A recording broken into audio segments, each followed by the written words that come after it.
રાષ્ટ્રીય સનાતન સેનાના પ્રદેશ યુવા અધ્યક્ષ જયરાજસિંહ ચાવડા દ્વારા ગુજરાતના તમામ હિન્દુ સનાતની ભાઈઓને અને નવરાત્રિના આયોજકોને કેટલીક રજૂઆતો કરવામાં આવી છે,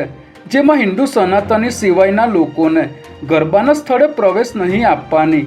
નવરાત્રિમાં ખેલૈયાઓને તિલક લગાવીને જ પ્રવેશ આપવાની,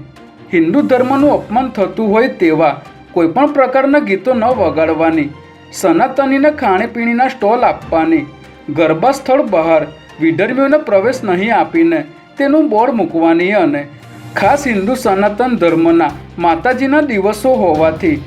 10 દિવસ નોનવેજની દુકાનો અને લારીઓ બંધ રાખવાની પણ રજૂઆત કરવામાં આવી છે.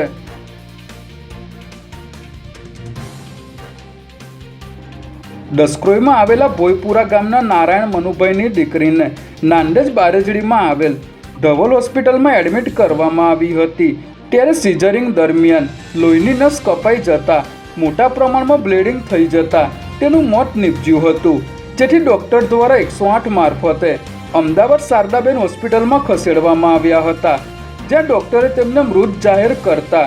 આ મામલે પરિવારે પોલીસને જાણ કરી હતી, જેથી પોલીસ દ્વારા જાણવા જોગ અરજી લઈને આગળની કાર્યવાહી હાથ ધરવામાં આવી છે. ત્યારે ધવલ હોસ્પિટલના ડૉક્ટર દ્વારા હોસ્પિટલમાં જેટલા પણ બીજા દર્દીઓ હતા તેમને તાત્કાલિક રજા આપી આખી હોસ્પિટલ ખાલી કરાવી અને હાલમાં હોસ્પિટલના દરવાજે લોક મારી ડૉક્ટર પોતાનો ફોન સ્વિચ ઓફ કરીને ફરાર થઈ ગયા હોવાની માહિતી મળી રહી છે.